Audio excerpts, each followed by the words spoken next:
Welcome to this joyous celebration of this very joyous occasion of Navaratri and Durga Puja that is coming soon. So Namaste Ravi Kantji and Savitri Di and Nitin Ji.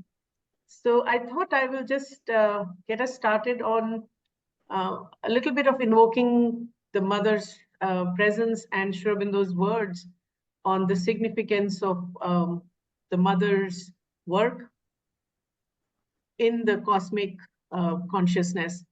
So, we cannot start any celebration of the mother force, the mother's consciousness, without invoking Savitri. So as Sri Aurobindo reminds us, she is the force, the inevitable word, the joy that beckons from the impossible, the might of all that never yet came down. So let us invoke the grace and blessings of Sri Aurobindo and the Mother. And on behalf of BhāratShakti Sri Aurobindo Society, I welcome you all to this online celebration of Durga, the Divine Mother. In that little book, The Mother, Sri Aurobindo emphasizes how the Divine Mother is one, but she comes before us with her various multiple aspects. She has many powers and personalities, and the work that she does in the universe, in her universal poise, in her cosmic poise, she does that through her many emanations and vibhutis. As the one divine consciousness force, she dominates all existence. And at the same time, she's yet so many-sided that just through our mind, we simply are, even though we may have a very wide and vast and free intelligence, we cannot grasp a sense of her movements. And yet there is a delight in trying to do that, which is what we hope to do through this program today. Sri Aurobindo also goes on to describe how the supreme consciousness, that is the mother force, in her transcendent poise, she sits far above all that she creates. But it is through her limited embodiments that we can even attempt to seize something of the ways through which she works in the terrestrial plane. And these embodiments are limited in the sense because they are also they have a defined temperament and action. And these are what we speak of as many goddesses or devis. And it is in these forms that the Divine Mother, the Supreme Adi Shakti, in a way has consented to manifest herself to her creatures, to her children, to all of us. Durga is one such Devi, one such embodiment, one such form, manifestation, who is loved and worshipped all across India. She embodies the aspects of divine power and divine wisdom and obviously divine beauty as well. She's so beautiful that all the asuras want her for herself. So today's program is sort of our way of expressing this love and adoration for Ma Durga.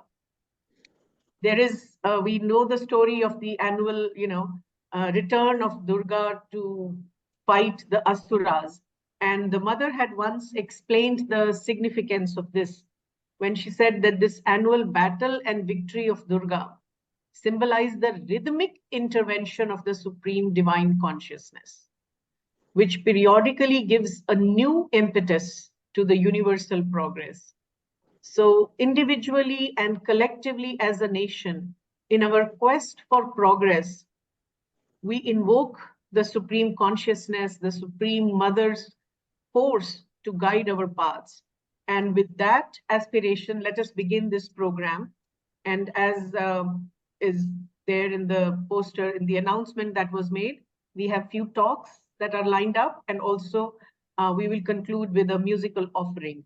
So let me at this point invite my colleague Vishwajita to introduce our first speaker. But before she invites and introduces Lakshmijyothi, let me just briefly introduce Vishwajita. Vishwajita has about 10 years of experience working at Sri Aurobindo Society in various capacities. At BhāratShakti, she primarily works on the design-related projects, which are related to our monthly journal, Renaissance. And then as a core member of our team, she also works very closely as part of the team on the planning, coordinating, and organizing of various events and educational programs that we plan and conduct throughout the year. She's a believer in lifelong learning, and she's constantly upgrading her research skills, her design skills, as well as her presentation and group work facilitation capabilities. Additionally, she has a great passion for craft and cooking, and has actually curated and facilitated workshops in these areas as well for children and adults. So happy to have you with us, Ms. Vijita, as part of this program. So may I request you to now please introduce our first speaker, Ms. Thank you, Lakshmi. Betty. Thank you. Namaste to everybody. Today our first facilitator, Lakshmijyothi C. Lakshmijyothi C has 20 years of experience in various segments of tourism in both private and public sectors. She did her master's in tourism administration from Pondicherry University. Her last posting with Andhra Pradesh Tourism was that of Chief Training Officer, after which she shifted base to the Middle East for a few years. Presently, she is the founder of Our Indian, a tourism consultancy with the tagline No India, No Thyself. The aim of the consultancy is to explore the intangible cultural assets of the country and enrich the experimental learning of the visitor. She is a researcher, writer, and orator with continuous thirst for knowledge and progresses. She is a third generation follower of Sri Aurobindo and the mother of Sri Aurobindo Ashram, Pondicherry. She is also the executive committee member of Sri Aurobindo Centenary School, Tadipatri. She is the editor of Sri Matru Sankalpa, bilingual e-journal on Sri Aurobindo's thought. She runs her own online Swadhyaya sessions on various topics of culture, spirituality, spiritual implication on society, politics, and education, and personality development from the writings of Sri Aurobindo and the mother. So please welcome Lakshmijyothi ji. Thank you. Thank you so much, Ms. Vijita. More than all these, for the last 30 years, I've been moving around in this atmosphere to Sri Aurobindo Society, to Sri Aurobindo's Action, to Sakar, and have been interacting with people like Beludi and all these. And that also enriches the experiences and widens our understanding in many ways. And thank you all for all this. So today, the mother of Sri Aurobindo Ashram, she said that during the Dasara days, Mother Durga comes to her and speaks to her. In fact, Sri Aurobindo tells the mother, he used to tell the mother which Asura that particular year Mother Durga would be vanquishing.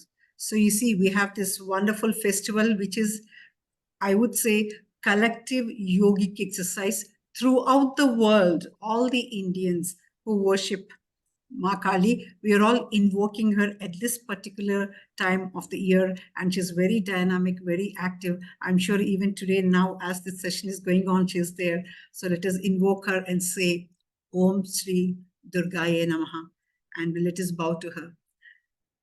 Before I get into the topic, I would say something else. You know, it's a pity that bhakti is not accepted as a jnana marga, especially in our academic circles. But bhakti, if we look at it scientifically, is an identification with the entity, with the subject you want to learn. You go with humility to the subject, and it is then the subject reveals to you. What happens when we go with our own mind and ego? We distort that knowledge according to our own ideologies, our own thoughts, our own experiences, and various ideologies, as it is happening now, start giving birth, and the division and the strife and everything comes. So I just wanted to say that. And now going into the topic, I'll just open my PPT.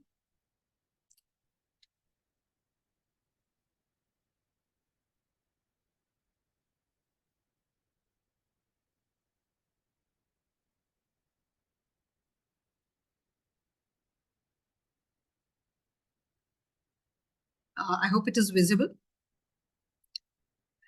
Now we want to talk about Durga. I have given the title Durga's Incarnation. Maybe incarnation is not the right word. Generally, when we say incarnation, it is the divine taking birth with a form. Durga is not a physical incarnation. Of course, she can come in a physical form when we invoke her and do her work in this world also. But otherwise, it's not like Krishna, Rama, that she had a mother, father, and she has given birth. But even before coming into it, what are these gods, Devis and Devaha, both male and female? And what did they do? To understand that, let us look at the whole creation once. It gives us a more clear picture. Nalinikant Gupta explains it very beautifully. He says there are 5 lines of descent. Now we all know that there is this absolute Brahman consciousness, this Avyakta Brahman, which is actually the origin, the end of everything. And from there, the second step is the Sachidananda. And Sachidananda is also the Aditi who has come as the mother into our Sri Aurobindo Ashram. That is why Sri Aurobindo has given the mantra, Om Anandamayi, Chaitanyamayi, Satyamayi Parami. She is there above and beyond all the gods. And what did she do when she came down into the earth? She brought the next descent, which is the supramental consciousness. That supramental consciousness, which was referred as Vijnana Kosa in the Vedas, but nothing much more is written at that point of time. But now it's become very active because that is the immediate next step in the evolution. We can conveniently say the supramental consciousness divides the para and the apara worlds. Para is the enlightened worlds, the Sachidananda. And when we come to the apara, here we come into the second descent. From the supramental consciousness, we come to the overmental consciousness. Supramental consciousness actually speaks about the unified consciousness, the concept of unity. You know that the whole thing is nothing but one consciousness. That's very prominent. When we come down into the overmental consciousness, from where all even the highest gods like Brahma, Vishnu, Maheshwara, Durga herself, Mahakali, they all have emerged from this overmental consciousness. Here, the division, the many-foldedness, the variety of creation is a little more prominent. That's why each of these gods is separate, but still there is a sense of unity. There is an exchange. We all know that Vishnu and Shiva, at the level of the mind, we have distorted and made them separate, but they are one. The forces themselves are interchanged among themselves. So then comes the other descent, the apara prakriti, which is the mind, life, and matter. The overmind consciousness becomes the mind and life and matter. Mind is again an interesting place where, with the mind, we call Manu, Manishi, Manav, where mind is active, the self-consciousness comes, where we can stand aside and look at our own emotions and feelings and study ourselves. And secondly, this is also a place where we can use our willpower. We are bestowed with our own willpower. We can take decisions. That's why man has to give his consent for further evolution. Then also the ego, because in the mind there is no unity. Unity, it's very difficult. We have to stretch our imagination to come to that unity. This ego has separated everything. We see that's why everything in bits and pieces. So that is the third descent. And after that, the fourth descent. Now, the Supreme Consciousness has descended in a series of layers to the absolute matter, which is tamasic in conscience. Even beyond the matter, the Patala Loka, it has come down, the Supreme. And how does this go back? Now, the evolution, we are all very acquainted with the word evolution, thanks to Charles Darwin. But because this involution happens, the evolution is possible. Because there is life within the matter, the life comes out. How does this on its own make it happen? So again, the Supreme had to descend as love. There's a cry from the below. Somewhere there is a stir. As Sri Aurobindo says in the Savitri, that I need to go back to my own originality, my actual identity. Then that becomes a psychic. And the psychic guides through all the experiences it takes, it has in each birth, it grows. Of course, the psychic is not very prominent in matter life and very vague in the animals, but in the man, it becomes more prominent. And then I'm not going into Jivatman and all. Jivatman is the spiritual entity. As the psychic develops its personality, the Jivatman is another descent that happens. and then, which takes beyond the personality into the cosmic evolution. Then comes the avatar itself. Avatar is again the supreme conscience taking birth in a body like us on the earth, because it has to come and show us. Until that happens, it is very difficult for us as terrestrial beings to realize that thing which is beyond description, beyond thought, beyond speech. It's difficult to imagine, how do I reach that? So the avatar brings it to us. So here, these beautiful lines from Savitri, I want to read. A mutual debt binds man to the supreme. His nature we must put on as he put ours. We are sons of God and must be even as he. His human portion we must grow divine. Our life is a paradox with God for key. So all these gods are emanations. These come before the avatar because they have to prepare the earth. These come with the avatar helping the earth. That's why in the Puranas, when Vishnu comes, what does he do? He says, Adisesha, you go. You take birth as Lakshman. Shank, you go. Bharata. Then, the chakra, you go. So, all these are beautiful symbolic stories which tells us when the avatar comes, he comes with his allies, maybe we can say, because it is required for the earth, to get ready to take this next step in evolution. Avatar only happens when there is a next step in evolution that has to take place for a larger task. So that is the avatar. Then these are the 5 lines of the descent which Nalinikanth Gupta spoke. Here we will also speak about the creation, how mother described. From the mother, the supramental, the Satchidananda stage, there were 4 lords who were created. The Lord of Light, which came down and became the Lord of Darkness. It became independent and it started taking its own decisions and its own world and come down. Then the Lord of Truth, which has become falsehood. Lord of love, which has become suffering and hatred. Then Lord of Life, which has become death. All these worlds, in each of these worlds, there are these forces and powers and beings. If they are helping us in the creation, they become the gods. And if they are thwarting the creation, where we have the story of the Hitler, in our own, on our earth, which took place a few decades back, then they become the Danavas or the demons, right from the lower vital and physical. At the lower vital and physical level also, we have the Pisachas on the negative side, and we have the fairies, the Yakshas, and the King Purushas on the positive side. So this is where the gods at different levels, which help us in our own evolution. So among the gods, there are the supramental gods from the supramental, which are yet to become more active because collectively we have not yet risen to that.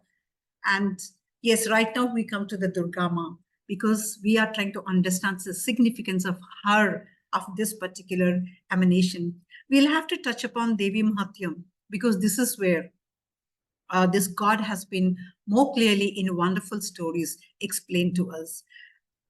There is a lot of symbolism in it. I will not go very deep into it, but then to understand the origin, how this, beautiful, wonderful force has come down to earth to help the earth and also to help the other gods, to have the preparation done on the earth. To understand that, we'll just look into a few stories. So the story starts with Surata, a king.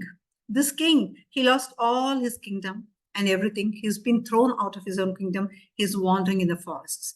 Then there is another character called Samadhi. He's a Vaishya. He lost all his property, all his business. He didn't lose in the sense his own sons, his own wife kicked him out of the house and they took away the whole thing.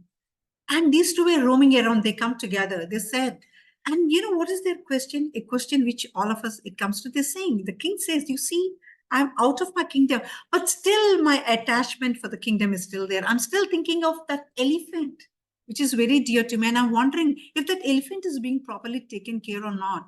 I'm thinking this kingdom and the people, whether it's being properly ruled or not. Then the Samadhi says, mine is the same situation. My own family kicked me out, but I'm still thinking about them. I'm still thinking, you see, my wife, poor thing, though she pushed me out of the house, she did it because of the sons. Otherwise, she's a fine soul. I wonder if she's happy or not. I wonder my sons are taking care of the business properly or not. Why are we like this? Even after, why isn't Vairagya coming to us? I think that is something all of us also can think of. We read all the 17 plus volumes of the Mother. We read the 30 plus volumes of Sri Aurobindo, the Vedas, the Upanishads. We talk about it. We write about it. But then, how far are we able to sit and say, Sarva Dharman Parityaja? You are the Charan, like the Radha. Why are we not able to do it? Then they go to Sumedha, the Guru. And Sumedha says, Moha. Then they're surprised. What is this moha? Jnani norapi. He says, even the jnanini is the most intelligent, bright people with knowledge are not able to come with moha. That is the maya. Well, once again, let us not get into the metaphysics of maya. There's a lot of philosophy around it. But maya etymologically means a measure. When we do not see the full truth, only in parts and bits, then that becomes maya. Maya is not an illusion. It is not a situation of where it's only Brahma or nothing. Again, this moha, which maybe is a kind of a Brahma, that is given by the mother herself. He says the mother goddess has given that.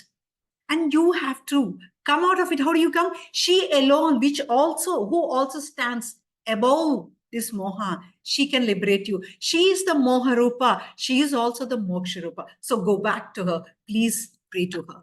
So you see, this is the psychology. This is the difference, perhaps the Eastern and the Western way of looking at it.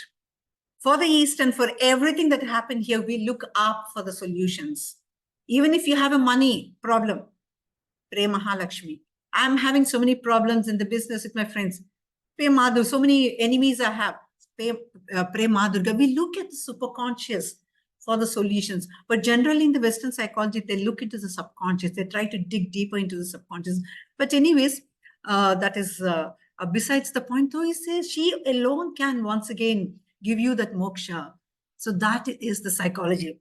So we have to go back to the mother goddess. Now we'll go to the next story. This is again a very beautiful, wonderful story. We said when we spoke about creation that absolute superconsciousness, it has become the extremely tamasic, inconscient, subconscious matter below matter. So it is at that stage. At that stage, the divine is still there. He's the one who has come down. What is he doing? This is the story of the Madhu Kaitava, the first story in the Devi Mahatmyam. What is he doing? It's a beautiful recline on the Adisesha and he's closed his eyes. He is in the Yoga Nidra. So here the Brahma is out on the lotus. He wants to create. The creation has to evolve. And our gentleman, he's sleeping. So how do I wake him up? So he didn't. And there are also these Madhukaitava, these Rakshasas. And the story says they have come from the wax, earwax of. All these are symbolism of the absolute tamas. And that is the subconscious, the nations, the lowest of the rung of the creation. These are the symbolic. It is at that stage. So what does Brahma do? He doesn't directly wake up Vishnu. He says Yoga Maya, Vishnu Maya, the Nidra Devi. He invokes the force, the Shakti which has to come out, which has to wake up the Sat, the Purusha, the Purushottama, and then the work can kill these Rakshasas who are impeding with Brahma, the creation, and move ahead. So, we have a beautiful parallel in Mother's own life to this. I find it very beautiful. Mother, when she was in Africa, she was with Monsieur Thion, Madame Thion. She was learning she herself was a born occultist, but certain things in occultism she had to learn. She wanted to learn. She was with them. She went into these inner worlds and she went deep down into the lowest rungs of the subconscious. And there she did find this beautiful God in a reclining post. And you know what he did? When the mother came here, he opened his eyes and he looked at her. After ages of sleep, he actually opened his eyes. It's just like here, it is the yoga, the Vishnu Maya, which had to waken up. There too, the supramental avatar, the mother had to come. And then he opens and he realizes, yes, the Aditi has come down. Now the creation has to move on. It is the physical also has to be involved in this particular stage and the avatar. So there is a beautiful, similarity of the stories. So here this, Yoga Nidra, she's described as Atulam Tejasaha. She's actually a light, an incomparable light. Nidram Bhagavatim Vishnu Atulam Tejasaha Prabhu. So this is light. So this is what Sumedha is telling them. It is she who can awaken. So that is one story. In fact, we also find parallels in some lines in Savitri. It was the hour before the gods awake, the huge foreboding mind of night alone in her unlit temple of eternity. So this Ratri, you can find it in the next slide.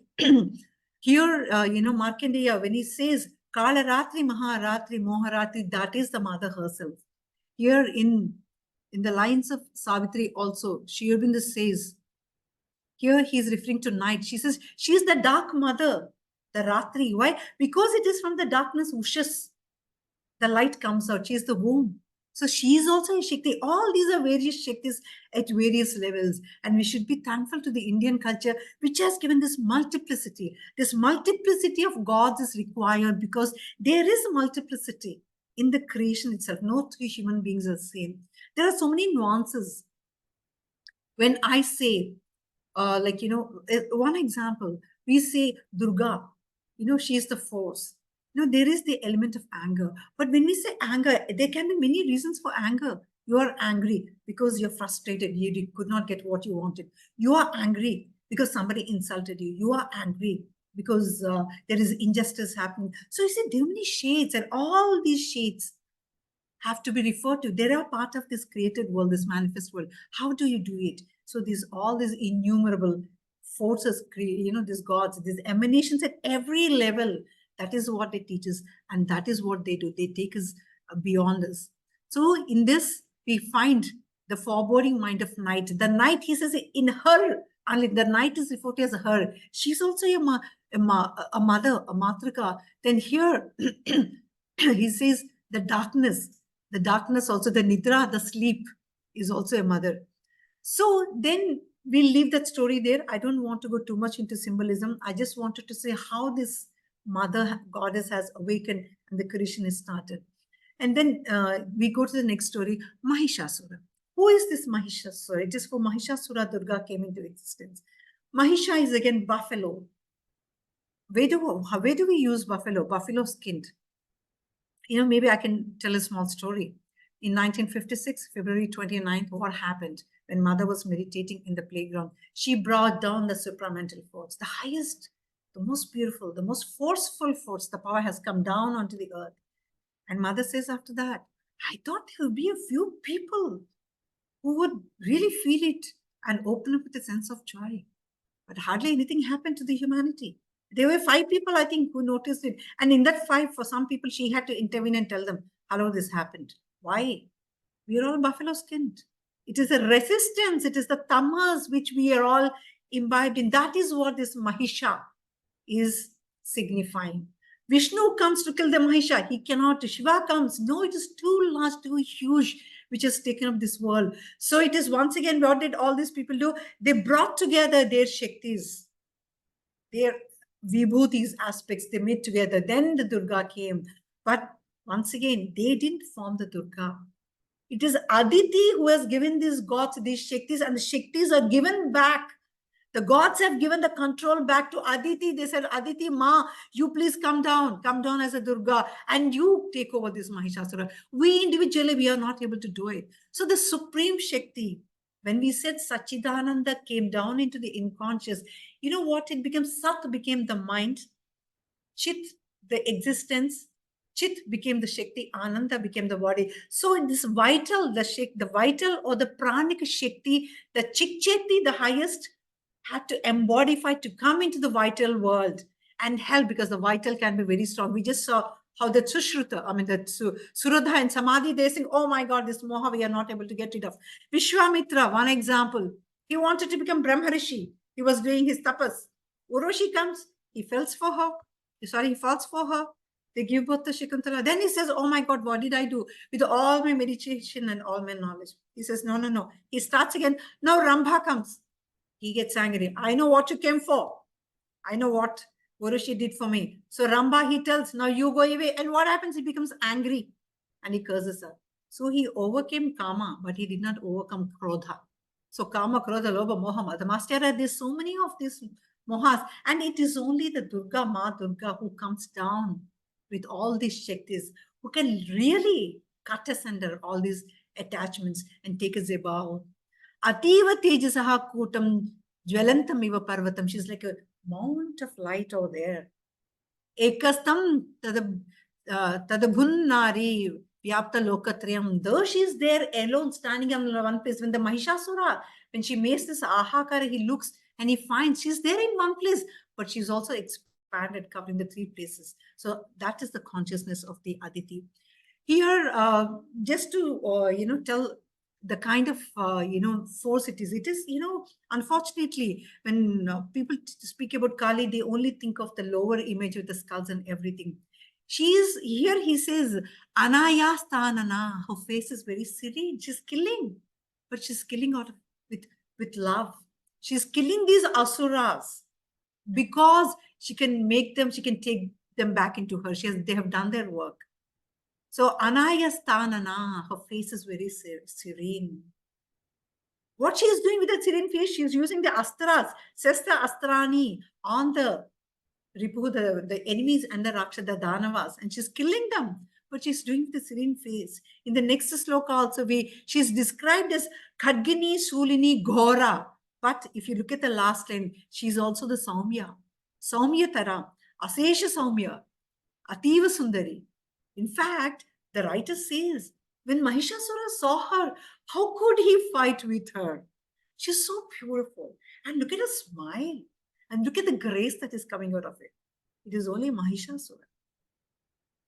That immense tamasik. He's so tamasic, he's so blindfolded.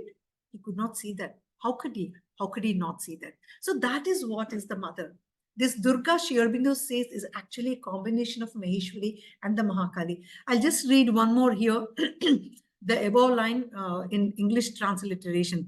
Tata Kruda Jagan Mata Chandika Panam Uttamam. This Panam Uttamam, like we said, all the gods have given their force, their vibhuti, as well as their astras or the weapons. Kubera gives this Panam, and it is called the Jnana Sara. So Durga is not only the Shakti which is fighting, she has come with the knowledge. And here beautifully she says, while she's drinking, she says, Garja Garja Kshanam Modha. She calls him Modha. Hey Modha, you're bellowing, bellow man, bellow. Yavat Pibami Ham. When I'm drinking this Jnanasara, you can bellowing. You know why? Maya Tvaye Hate Traiva Garjisyanti Devataha. But when I kill you, it is the gods who are going to shout, or they're going to praise, or they're going to exclaim in joy. It is now who is bellowing. But let me kill you. It is the gods who's going to do it out of joy that you have been killed. So the next line says, Medhasi Devi. This is only to show that she's actually, comes with the intelligence. Durga is not only the Kali Shakti, she's also the supreme intelligence of the Maheshwari. And what is Durga? Durga, in fact, the beauty of Sanskrit is the sense goes with the sound. Durga, I think the very way we say it is something formidable. And when you can make a marga in something formidable, that formidable can be the tamas, that formidality can be because of the samsara, bada, whatever. She's the one who comes to you, takes you beyond it. She lays some, path and takes you. That is the Durga. So once again, I just, this is what she has come for. We are trying to see the significance of the Durga, the emanation Durga. She says, destroying all foes, you have saved the three worlds. She has come because these gods have said, please come. Look at what this Mahishasura is doing. This Tamashika Shakti, she's not letting us do our work in the creation, which is to take the creation forward. So she comes. She saves the worlds, Loka Kanyanam. And here she says to the divine, to the God, she says, I've come to save the gods. Why? Because the gods are working for the Loka Kalyanam. In the Mother Book, Sri Aurobindo says, the divine grace acts only in the conditions of light and truth. So she has come here to save the gods, and she has come actually to kill the foes. I mean, the asuras who are intersecting with the work of the divine. And here Sri Aurobindo describes Ma Durga. He says, the lion with the Durga. He says it is in the divinized physical, vital, and vital material force. Here I can tell you one more small anecdote. When the mother in 1920s, she permanently came and settled here. Now her work task in the world is very clear. She knows it is here in Pondicherry in India, the Bharatavarsham. She knows Sri Aurobindo, the Purushottama, the Lord, she calls him as the Lord is there, and everything is set. She started. There's a very special meditation she used to do, the soup giving, where the chosen sadhaks used to sit with her in the evening, and she used to taste it, sip it a little, and give it to them. There's a force which is going from here to them. And it was so charged that gods used to come there, and these gods used to descend into the sadhaks, so much so that it reached a point where the sadhaks could not take it anymore. In fact, one person became a little deranged, and Sri Aurobindo, with all his love and protection, had to request him to leave the ashram and go. And then the mother realized, she said, yes, the foundation is not built. The physical and the vital are not strong enough. So these people are not able to serve. Then she turned her eyes, she turned her vision downwards. She started building up. That's what the Durga does. She comes down into the tamas, into the nations, into the vital, and she purifies this. And you need force. You know, in Savitri, Sri Aurobindo says, sorry, the might has to be equal to the task. It is not so easy, somebody like Mahishasura. So you need a formidable power, the Shakti, the Chit Shakti, who comes down and cleans up the base and builds the Adhara, the foundation, so that it becomes easier before. And well, till there, I've exceeded my time perhaps. We are talking about the traditional, the gods, the Durga, who has come here. She is the overmental god, obviously the highest that has manifested. But then here Mother says, well, you know, these gods, they have come, that's fine. But now is the supramental work. The supramental has come down.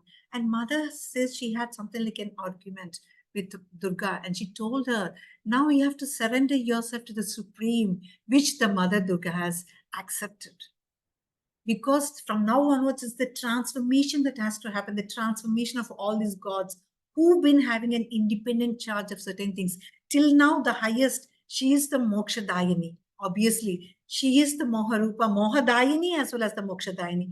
She protects you, she gives you your, you know, whatever you ask for, the material wealth or whatever, the prosperity, but she also gives you the moksha. But now it is the transformation that has to happen.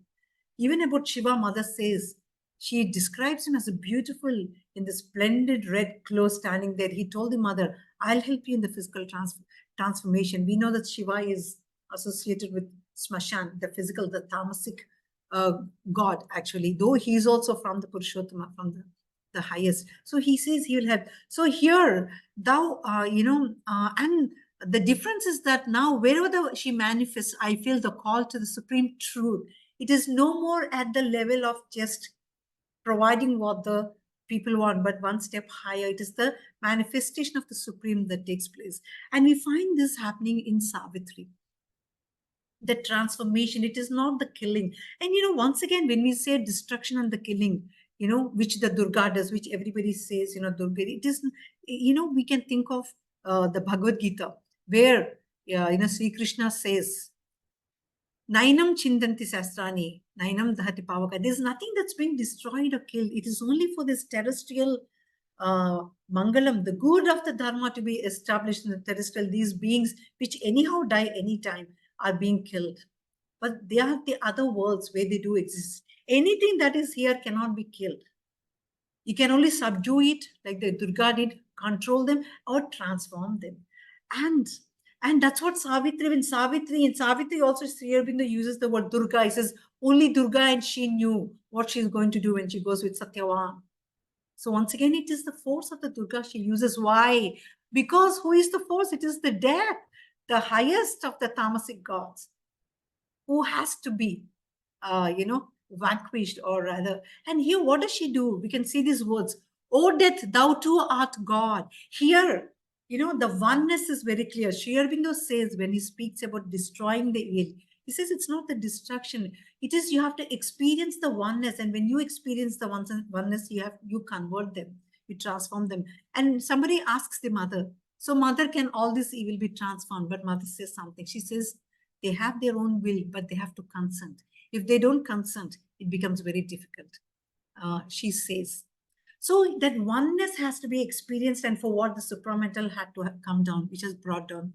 So when you experience that oneness, that, you know, transformation of the negative forces happens very easy. Savitri says, thou art my shadow and my instrument. Here, Savitri has become the Durga. I have given thee my awful ship of dread and thy sharp sword of terror and grief and pain to force the soul of man to struggle for light. Mother also says that. Mother says, let these forces be, because they're doing their work. They are intensifying the aspiration of the sadhak. Let them do their job. When their job is over, yes, they will consent, and then they will be transformed.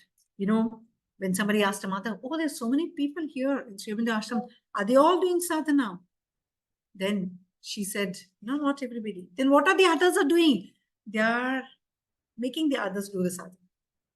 So next time when something happens in the ashram, something is not nice in the dining hall, something happened in the school, let us not please complain. Let us look within and see why that had to happen to us. So these people are actually around, are nudging us. So that is what the adverse force does it.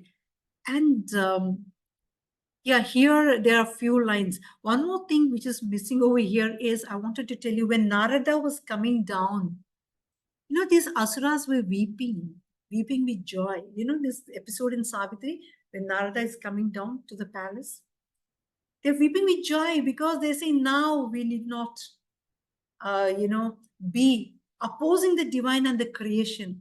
Now they will be, if Narada is a Sanketa, is a sign that there is the divine coming down and we'll be taken back into her.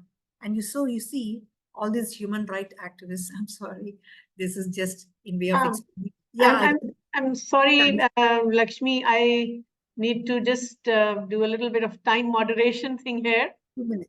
So yes, so I said, I'll- please, yeah, wind it out in 2 minutes. Yeah, yes. I know. So, you know, when this Ravana, when he's being killed, it's not just the mother killing him with lots of love because she's bringing an end to this evilness.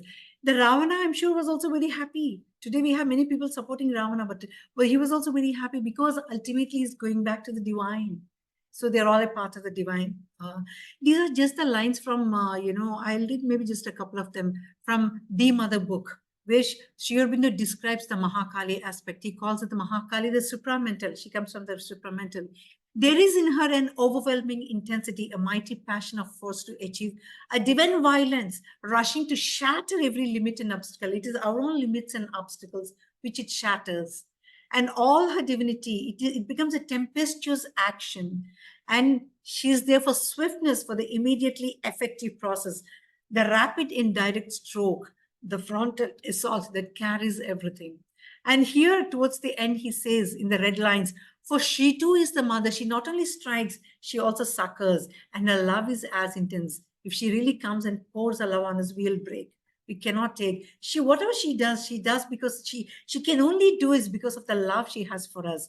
Because she wants to take us faster into the higher worlds. And here she says, it is only the strong. Actually, the strong, they want her. They implore her because they want to go faster into the higher consciousness. And the last line here he says is, it is by her grace the grace of her fire and passion and speed, if the great achievement can be done now rather than hereafter. So in fact, even wisdom, the jnana, it gets that, if I can use an ordinary parlance, the kick, we say the kick is not there. So it is the Mahakali who gives that impetus, that force, the power, the kick to it. So yes, we can go on talking about her. She's the divine mother. There's no end to what we can talk about her. But then thank you so much, BhāratShakti and Belu. The last 10 days I've been, in way of preparing for this session, I've been invoking, thinking, reading so much about the Mahakali. It was a joy. So thank you very much for this and for the sharing with you all. Thank you. Thank you so much, Lakshmi, for really starting this whole satsang with the right note and exactly what, we kind of, the kick we needed to, in this celebration. And I think what you said at the very end, that I think is the ultimate purpose for which these programs, the significance of such online gatherings that we organize, that it is for those of us who are trying to immerse ourselves, give ourselves that time and space to immerse in the topic that we choose. That is where the real work, the inner and the outer work matters. Otherwise, the outer event is just an occasion for us to do our own sadhana. So these events are also there to help us work on ourselves. So thank you so much for reminding us and for a beautiful way to start this gathering, this satsang. So really appreciate this. And Lakshmijyothi C, I enjoyed a lot. Yes. With And beautiful stories, information, all things. Okay, anybody yes. have any question or We comments? will like, We will yeah, talk maybe later take at only. the end. Now Because I will invite yeah. you, Dr. Charan Singh Kedarkhandi is there, no? He's here. I Yeah. see him. Yeah. Yes, yes. Okay. Our next facilitator, Dr. Charan Singh Kedarkhandi. Dr. Charan Singh Kedarkhandi is a poet, thinker, planner, and a seeker based in Joshimath, Himalayas of Uttarakhand, India.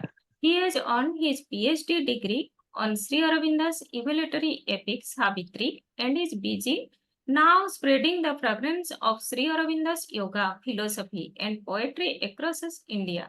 He is a founder member of Sri Aurobindo Study Center, Joshimath, and also the chief editor of the center's bilingual annual magazine Anukampa, The Grace Divine. Professionally, he is working as an assistant professor of English at Government Postgraduate College, Joshimath, Uttarakhand. So far, Dr. Kedarkhandi has authored 5 books on poetry, yoga, and spirituality. So please welcome Dr. Charan Singh Kedarkhandi. Today your topic is the mother of might in Savitri. Thank you so much, Vishwajita. My pranam to the lotus feet of the Divine Mother and Rishi Aurobindo. Vishwajita, am I properly audible? Yes. Okay, thank you. Thank you so much. And my pranam and Navratri wishes also to everybody present here, including the learned speakers. And because I'm interacting with her for the first time after the publication of her latest book, so congratulating you, Beluji, for on the birth of her latest brainchild. Thank you.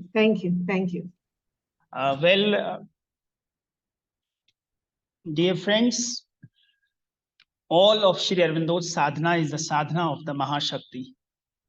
And all of Sri Aurobindo's tapasya is the tapasya of the Mahashakti. Right from the very beginning till the very end, he was in continuation, in constant pursuit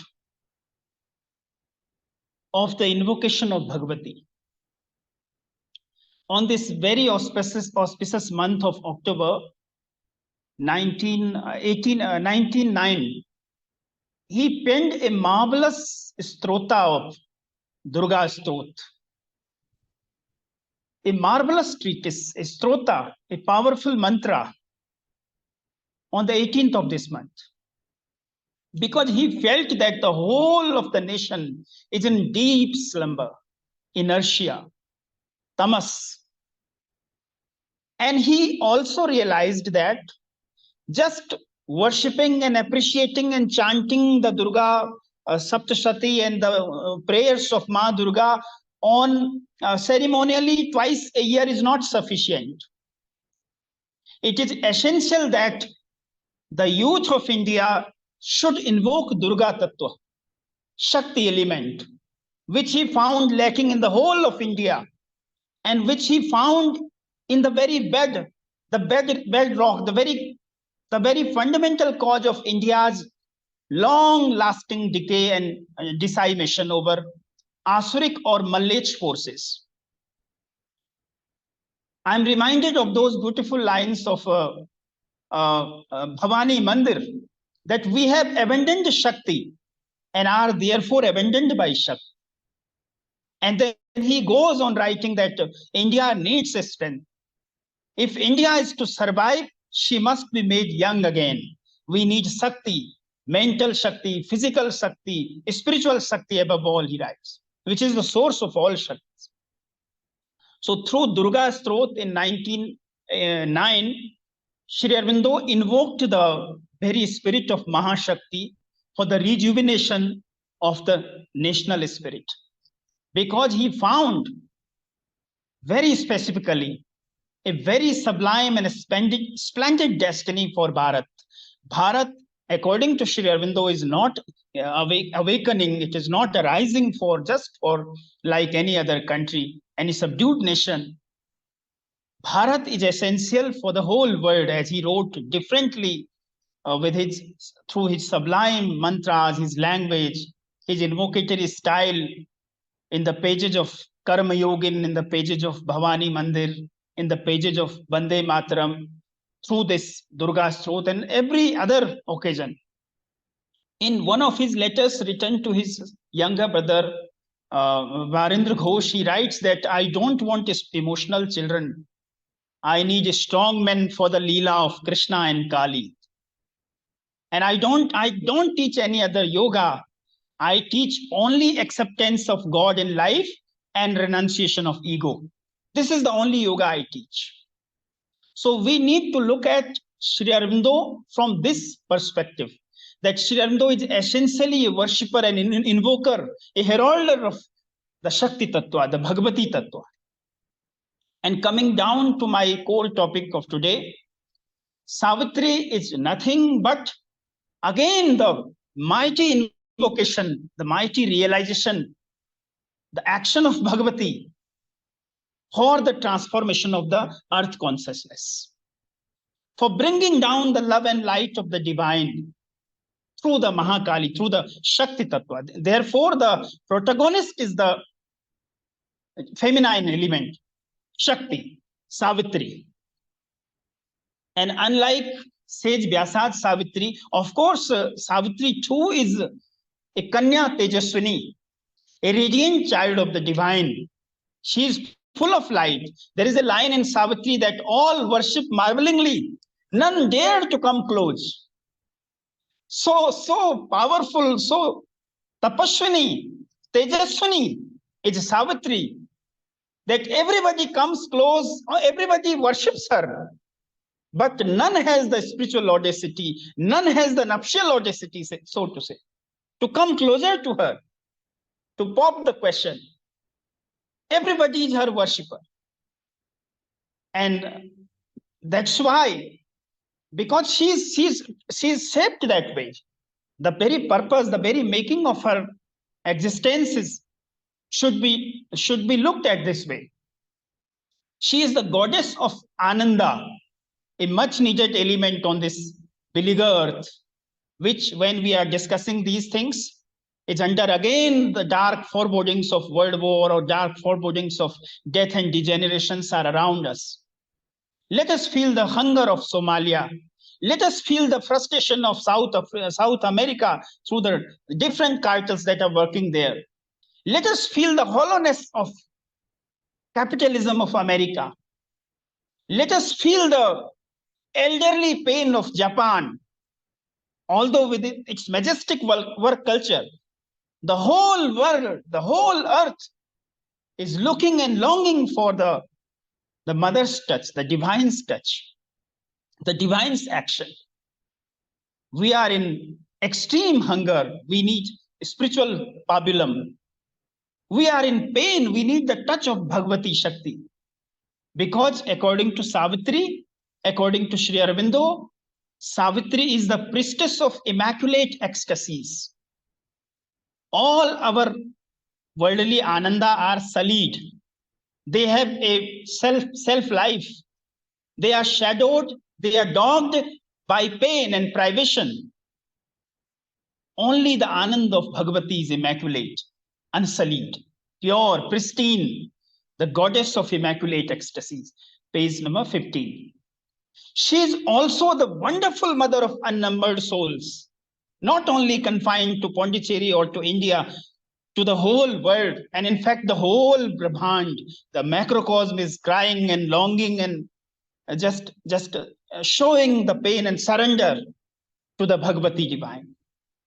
In one of the conversations with Mona Sarkar, the mother and recorded by Mona Sarkar in Param, the Supreme, the mother says that those who know me even a little bit, they devote their whole life to achieve me.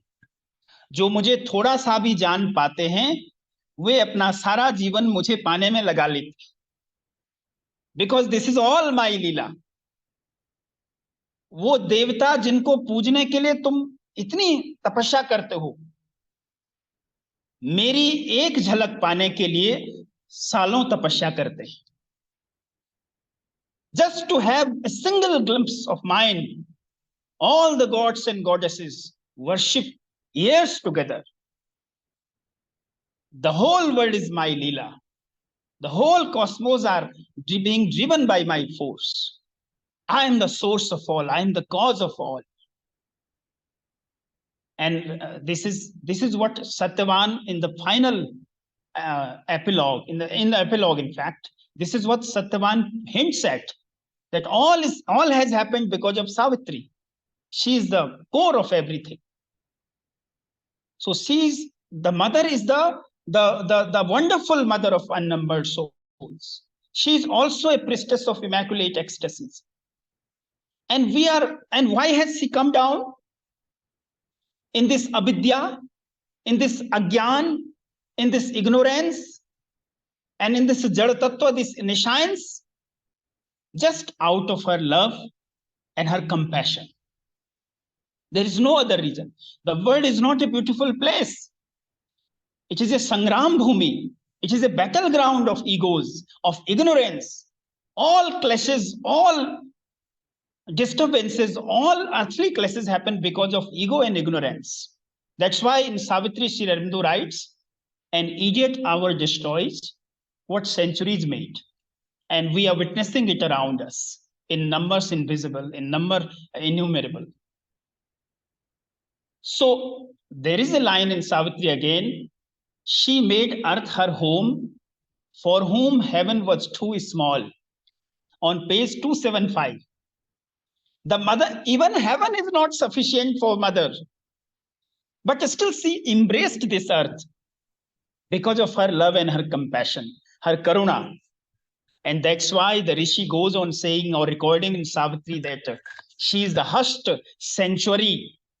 Just like when we enter into the deepest part after crossing the vestibule, after crossing the Sabha Mandap, when we have the permission to enter into the sanctum sanctorum or the sanctuary of the mandir, temple, there is a great difference between the atmosphere of the premises, the atmosphere of the Sabha Mandap, and the atmosphere of the sanctuary. A deep, soul-piercing calm is there. The mother is like that. But whenever through our mind, through our intellect, through our childish intellectual pursuits, whenever through the power and audacity of our pursuits, we try to bind her, we just finish up binding ourselves. Tying her down, it is ourselves we tie. Nobody can understand her. Even the swiftest of brilliance, swiftest of the minds, cannot understand her, cannot grasp. The only path is, I will tell you at the end of it, the only path is surrender. The only path is devotion. The only path is just like Lord Krishna, right? Just like Arjuna says in the Bhagavad Gita, Dev Jagatpate, O Lord, only you know your Leela. Only you know who you actually are. Similarly, the same path is open for us. Surrender, bhakti, devotion. So how Sri Aurobindo creates a mother of might in Savitri. Everybody of us in our daily life, at least once or twice or thrice, we are reminded by our passing. And the fear of death is there every moment in different ways. The world is but it's a place where fearful people, where frightened souls live, because they are detached from the divine, detached from the source. They have thought that they are limited, they are small, they are pygmy, they are abandoned. But the way Sri Aurobindo invokes the mother of might, the BhāratShakti, in Savitri is worth looking. It is worth appreciating. It is worth adopting in life. Through compassion, through ananda, through calm, through joy, through peace, through assurance of divine life on earth. There are many states of Bhagavati Savitri. So I am reading some of the lines. I'm reading lines on page number 15. how beautifully Sri Aurobindo has created a wonderful metaphor, as if a tired bird is who is chased by a hunter is taking shelter in the bosom of the mother. Similarly, the mother is the sheet anchor, the succor, the solace for all of us. And she is the reason why we recover our lost habit of happiness. We are here to be happy, but many of us have forgotten it. Happiness has gone from our life. One could drink life back in the streams of honey fire, recover the lost habit of happiness, feel her bright nature's glorious ambience, and preen joy in her warmth and colors rule. A deep of compassion, a hushed sanctuary. Her inward help unbarred a gate in heaven. Love in her was wider than the universe. The whole world could take refuge in her single heart, because she's the wonderful mother of unnumbered souls. She has that largeness of a heart, of hridaya, to encompass, to assimilate, to absorb all the world's suffering and pain. You may be remembering the lines Mother wrote through prayers and meditations, that all suffering, diseased, deprived men came closer to me in my sleep, and the clock worn by me, the golden clock, just kept spreading, and when it touched everybody, they returned happily, with life, with love, with light, with assurance of happiness. So this is the mother. Love in her was wider than the universe. The whole world could take refuge in her single heart. And then, even if we imbibe in one single page of Savitri, where all the mysteries of the Mahashakti are beautifully described, that page is page number 314. The book, under the book of the Divine Mother, and the canto is the adoration of the Divine Mother. Suffering was lost in her, and she is a burning love from white spiritual fonts. How can a love be burning? Because the mother's love purifies. Because the mother's love does not come necessarily according to our human definitions. She may be slapping us and showing her love. She may be killing us for the transformation, for the purity and perfection. She may be giving us jolts and jerks, emotional setbacks, professional setbacks. All this is her love. A burning love from white spiritual fonts annulled the sorrow of the ignorant depths. Sorrow could not withstand the mother's love. It was changed by that burning love. And then there is a beautiful line: suffering was lost in her immortal smile. Thousands of souls forgot their suffering, their agony, their dolor and depression, the moment they just saw the mother for the first time. Suffering was lost in her immortal smile. A life from beyond grew conqueror here of death. She is a life from beyond, but she has come here to conquer death. To err no more was natural to mind. There is a proverb in English by Alexander Pope: to err is man. So I believe that this is Sri Aurobindo's commentary on the when you act with the light and height of the divine, there is no possibility of any error. So to err no more was natural to mind. Otherwise, it was natural to err is man.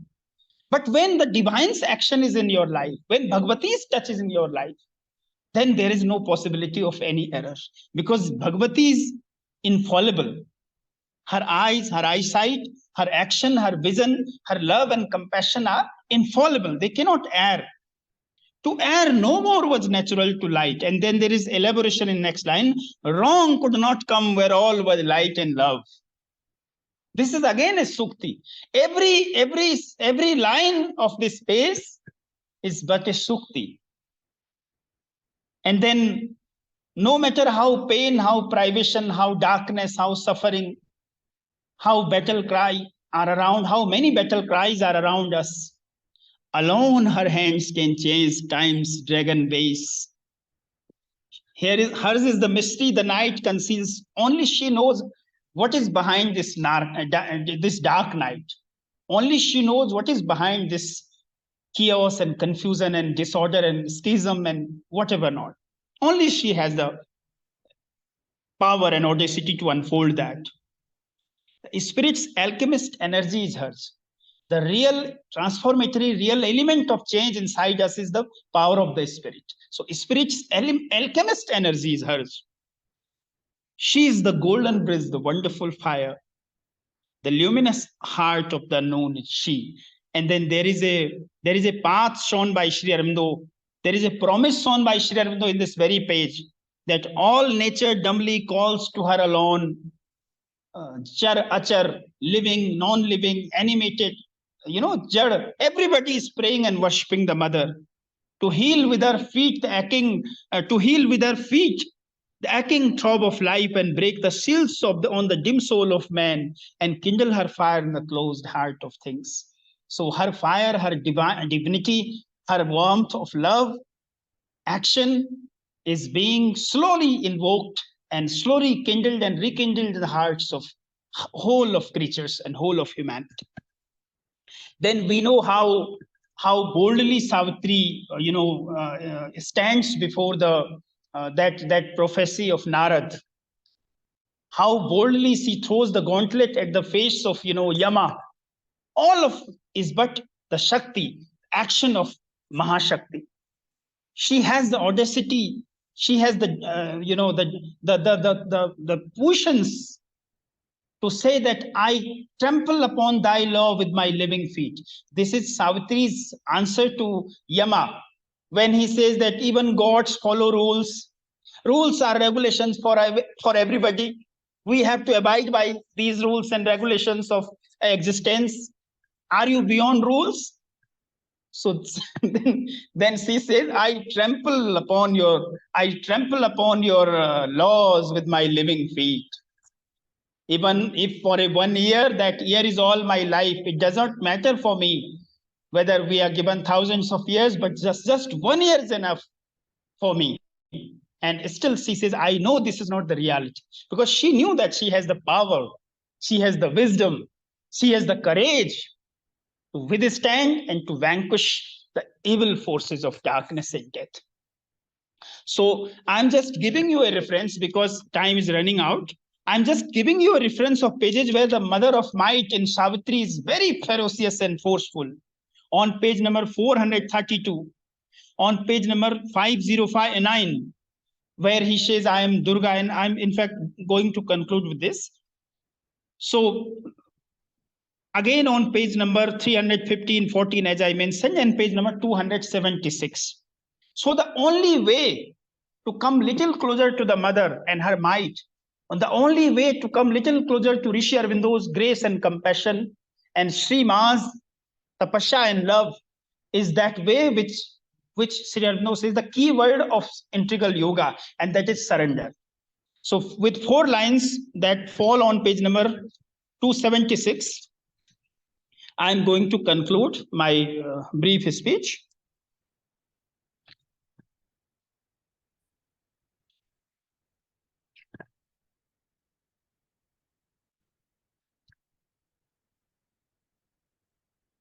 Yeah, it is.